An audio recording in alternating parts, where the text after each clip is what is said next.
Salut à tous, bienvenue chez XL. J'espère que vous allez bien. Je vais vous faire aujourd'hui une présentation. Je vous propose aujourd'hui une présentation d'un diorama que j'avais envie de faire depuis un petit moment. Donc c'est un diorama type Mos Eisley, Jedha, Jakku, hein, pour les fans de Star Wars. Parce que voilà, j'avais envie d'un gros diorama en extérieur.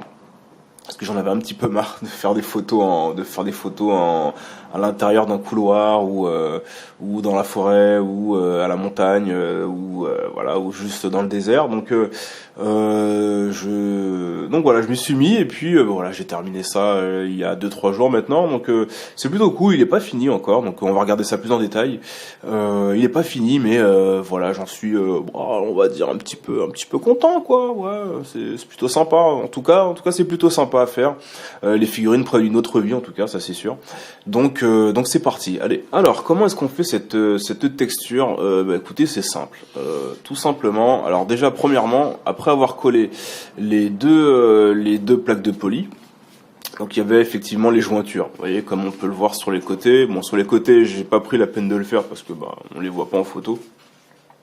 Mais ici, vous voyez, j'ai mis en fait du Plastirock. C'est une espèce de pâte, vous devez connaître aussi, on trouve ça à Cultura ou à Pickwick, n'importe où. Voilà pour qu'il n'y ait plus pour qu'il n'y ait plus la démarcation des deux plaques. Donc du coup vous en tartinez aussi un petit peu, vous voyez, ça après c'est presque invisible. Et voilà, ça donne aussi du coup beaucoup plus d'épaisseur, hein, au mur. Et ça c'est cool. Et puis même pour la stabilité, c'est plus simple, vous voyez. Donc quand vous avez fait ça, ensuite, pour cette texture un petit peu rocheuse, c'est un peu ce dont je redoutais avant de commencer ce diorama. Je ne savais pas comment faire. Et en fait, c'est simple. Je vous mettrai. Je crois que j'avais déjà mis le lien en plus sur ma page vidéo, ma page personnelle. Voilà, c'est un monsieur qui s'appelle Monsieur Agata. J'ai oublié son prénom. Mais bon, je vous passerai le lien de son diorama Mos Eisley qui est absolument énorme. Hein, vraiment, lui, il a carrément fait la ville entière. Moi, j'ai fait 4 murs. Lui, il a fait les hangars. Il a fait les sous-sols. Enfin, c'est absolument extraordinaire. Donc lui, en fait, il a pris de l'enduit à bois et il en a mis partout.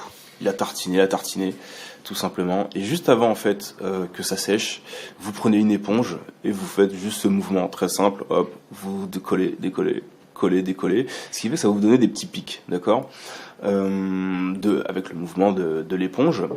Et du coup, c'est ce qui va vous donner cette texture rocailleuse. Et moi, franchement, j'ai adoré ça. J'ai adoré faire ça. Vous voyez, donc ça sort plutôt bien.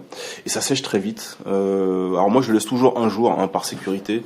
Je laisse toujours un jour sécher, que ce soit le Plastirock et ensuite l'enduit à bois. Mais après, vous voyez que c'est quand même super solide.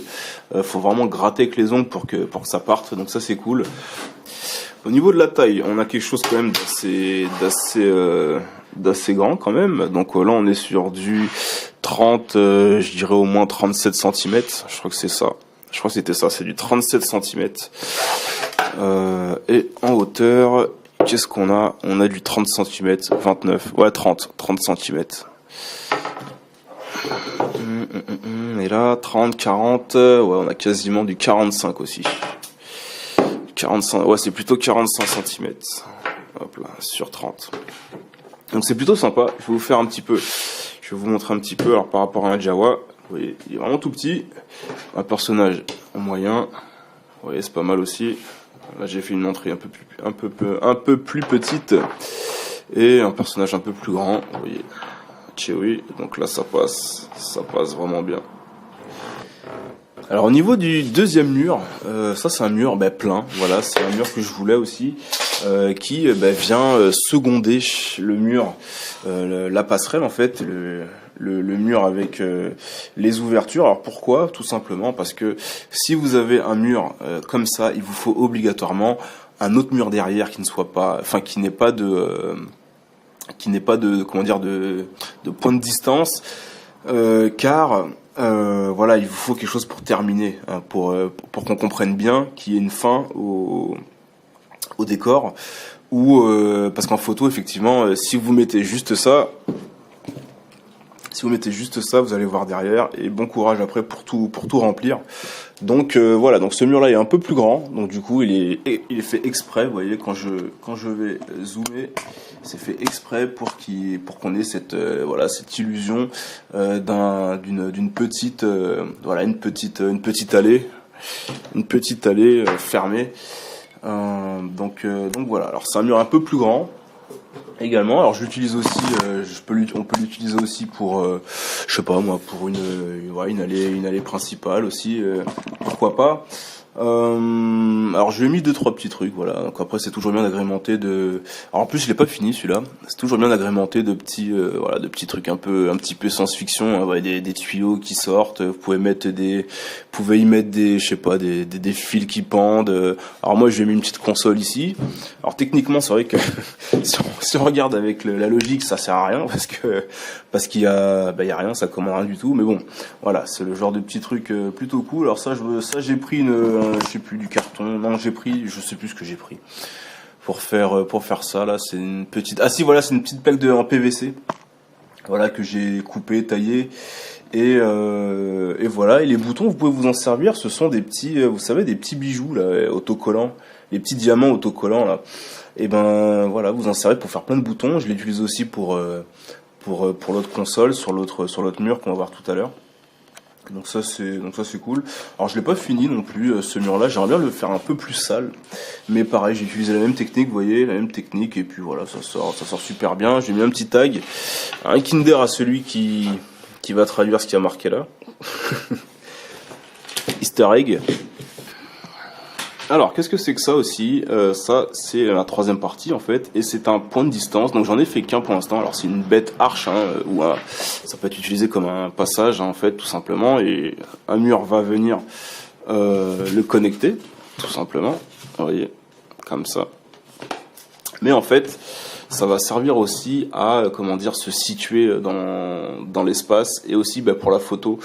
Je vais le mettre derrière, on aura l'impression d'un décor un peu plus long, et je vais le mettre devant, on aura l'impression du personnage un peu plus éloigné, tout simplement.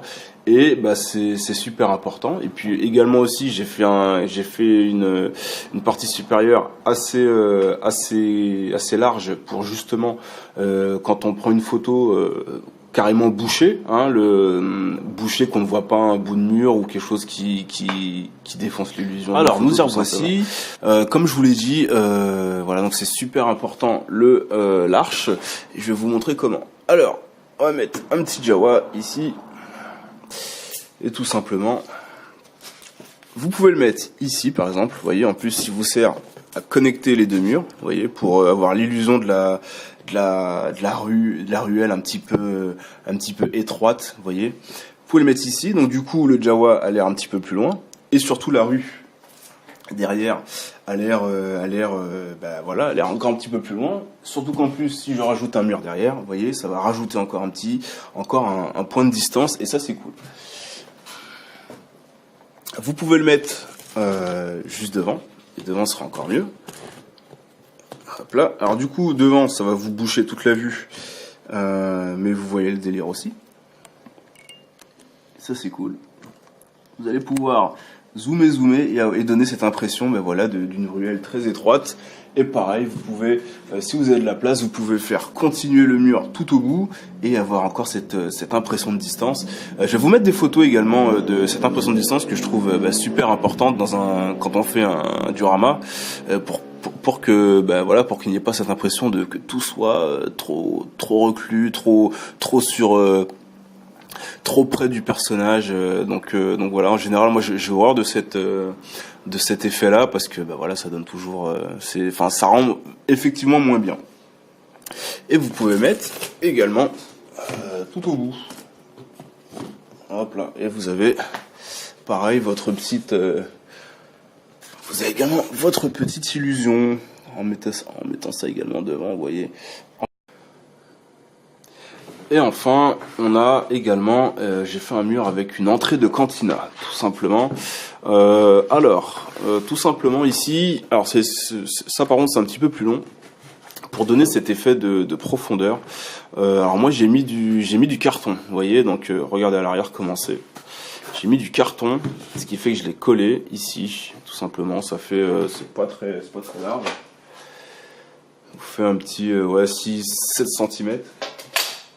7 cm, donc je l'ai collé avec un pisto glu. Comme pour les autres murs, vous allez mettre du plastiroc pour recouvrir absolument tout, ok, pour donner ce côté à peu près naturel. Et ensuite après c'est la peinture qui va faire le reste. Et vous voyez que moi je suis plutôt content en fait, parce que ça donne vraiment ce relief en fait, donc j'aime bien, c'est plutôt sympa. Pareil, je vous parlais de la console tout à l'heure, donc au niveau de la console pareil, hein, avec des petits trucs, des petits diamants à coller là. Vous trouvez ça à Action, je les ai achetés 30 centimes à Action. Donc voilà, pour faire des consoles, ça c'est vraiment cool, pour faire des consoles d'immersion, des consoles d'ouverture. Là aussi, petit easter egg, celui qui s'embêtera à traduire. Et puis voilà, quoi dire d'autre, voilà, donc c'est une partie que j'aime beaucoup. Alors du coup, on va enchaîner avec la partie accessoire. Alors du coup, voici la porte. Et la fameuse porte où j'ai vraiment eu du mal à la faire. J'ai vraiment eu du mal. Parce que, voilà, je voulais ce côté en relief. C'est du carton de base pour que ce soit bien dur, pareil avec du pisto glu, et ensuite c'est deux parties de, j'ai oublié le nom de cette texture, excusez-moi, j'ai pas de mémoire, j'ai oublié le nom de ce, je sais plus ce que c'est, de la mousse quoi, je me souviens plus du nom, si je le retrouve je le remettrai en commentaire. Donc tout simplement après voilà, j'ai tout simplement découpé, vous mettez une première partie et ensuite après c'est au cutter, vous essayez de découper le plus précisément possible. Bon, voilà, on voit bien que c'est assez compliqué, surtout voilà, plus il y a de motifs et plus c'est compliqué. Donc prenez votre temps. Alors moi je pense je m'en suis plutôt bien tiré au niveau de la peinture, plutôt bien tiré, tout est relatif, en tout cas pour moi. Au niveau de la peinture, voilà, j'ai voulu redonner également avec des brushes un petit côté métallique. Donc voilà, et ça se met derrière comme ça. Alors j'ai pas encore trouvé d'astuce pour bien la mettre. En général, moi je mets une épingle, vous voyez. Donc c'est comme ça, et ensuite quand on veut la pousser, hop, ça va juste là comme ça, vous voyez, entrouverte. Je vais l'utiliser, je pense, quand les personnages vont, voilà, quand je voudrais faire une photo d'un personnage qui sort, etc. Donc ça c'est cool. Et du coup, c'est aussi encore un autre point de distance, car vous allez avoir cette partie qui est là. Vous pouvez mettre cette partie-là, vous voyez, juste devant, et vous pouvez mettre une partie derrière le mur, en mettant, comme vous allez le voir sur les photos, en mettant une cantina, tout simplement, derrière. Alors, je ne vous ai pas parlé également des accessoires. Alors, les accessoires, je suis encore un peu pauvre en accessoires. En général, les accessoires pour pour tout ce qui est diorama, de science-fiction, vaut mieux aller dans les magasins de bricolage. Vraiment, vous allez trouver à peu près tout ce que vous voulez. Et puis il y a toujours ce petit côté sci-fi. Alors moi du coup j'ai pris là pareil, voilà, j'ai pris ça, je les ai repeints. Vous pouvez mettre ça là. Vous voyez, ça donne toujours un petit côté sci-fi. Vous mettez ça là, tranquille. Qu'est-ce qu'il y a d'autre aussi? Alors vous pouvez agrémenter également, pareil, celui-là je l'ai pas fini encore, bon je vais essayer de le salir un petit peu, je voulais mettre 2-3 tags. Vous pouvez également agrémenter de plein de petites affiches, hein. Alors il y a beaucoup d'affiches de propagande. Il y a beaucoup d'affiches de propagande, hein, d'accord, donc moi j'ai imprimé, après vous les salissez, vous les pliez, d'accord, impeccable. Hop là, donc une affiche de recherche, hop là, ouais, vous la déchirez un petit peu, vous les pliez, voilà. Et ensuite après, moi je mets de la pâte à croche et puis je les accroche un petit peu partout quoi. Pour que le tout soit réaliste, pour pas non plus qu'il y ait, faut pas en mettre 10 000 non plus parce que faut que ça reste réaliste quand même, vous voyez. Donc ça c'est cool. Et puis voilà, vous en mettez plein. C'est comme vous voulez quoi. C'est du délire.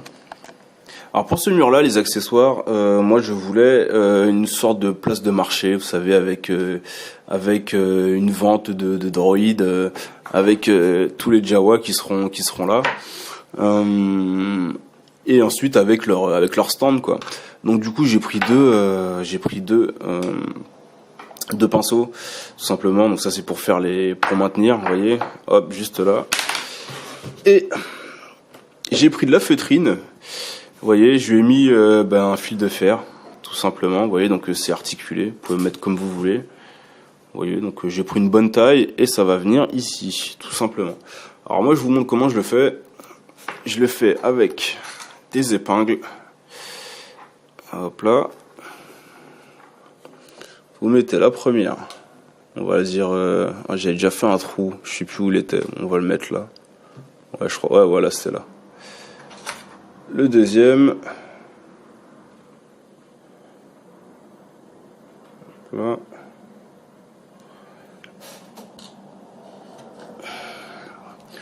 Et vous avez, comme en plus la cape est articulée, vous allez avoir le tissu ne va pas tomber, enfin en tout cas un petit peu. Vous pouvez ensuite, comme vous voulez, hein, vous le mettez comme vous voulez.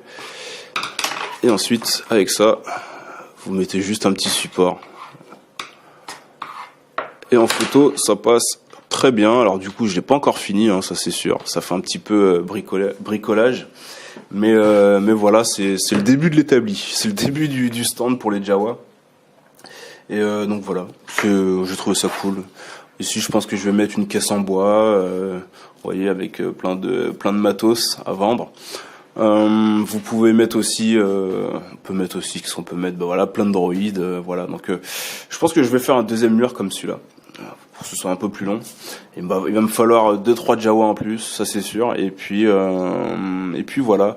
Alors j'ai choisi ce côté-là parce que j'ai déjà vu aussi des dioramas où tout était déjà d'un bloc. Moi j'aime pas faire ça parce que du coup ça prend une place monstrueuse. Là au moins je peux enlever. Si j'ai pas envie d'utiliser, si j'ai pas envie sur ce mur de faire une place de marché, eh ben écoutez, j'enlève tout simplement.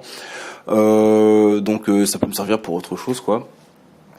Donc voilà, ouais, je prends toujours je fais toujours le choix de pouvoir enlever à chaque fois, que tout soit amovible, parce que sinon tout est d'un bloc et puis après c'est super compliqué pour la place quoi. Donc voilà, pareil ici vous pouvez mettre des petites affiches de propagande, vous pouvez en mettre une ici, vous voyez. Puis vous pouvez mettre plein de petits droïdes. Ah, tiens, voilà, madame qui cherche quelque chose. En tout cas, en photo, ça va rendre super bien. Ça rend super bien. Ça donne vraiment un petit côté vivant. Et j'en profite d'ailleurs. Vous voyez qu'en zoomant, hop là, en zoomant ici, on va se mettre à la taille du Jawa à peu près. Voilà, il sera un petit peu petit, mais vous voyez que vous mettez le mur derrière, et ça vous fait une autre rue tout simplement, et vous pouvez. Donc on va finir sur Chewie là qui gobe les mouches. Donc c'était une brève présentation du diorama. Alors c'était vraiment c'était vraiment fait, je l'ai un peu fait à l'arrache, c'était sur un coup de tête. Je suis rentré, je me suis dit allez, je vais juste présenter vite fait. Donc j'espère que ça vous aura aidé. En tout cas la technique qui est vraiment pas compliquée, de l'enduit à bois, polystyrène, plastiroc pour cacher les jointures. Et après de la patience, parce qu'il faut juste attendre le temps de séchage, un peu de peinture.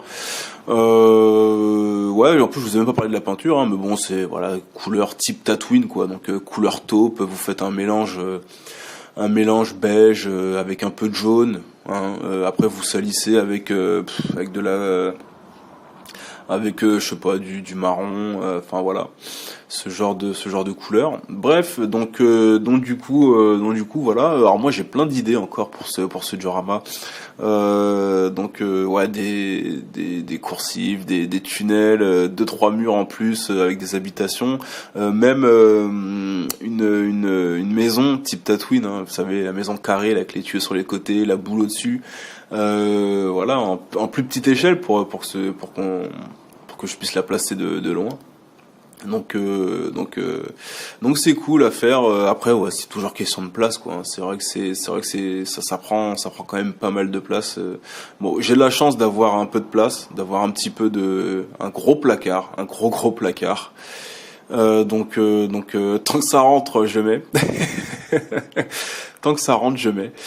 Et donc voilà. Et puis voilà. Donc si vous avez des questions, n'hésitez pas. Y a pas de problème. J'essaierai d'y répondre. J'espère que ça vous aura aidé. De toute façon, c'est fait pour ça. Hein. Quand je fais ce genre de vidéo, c'est vraiment pour être partagé. Hein.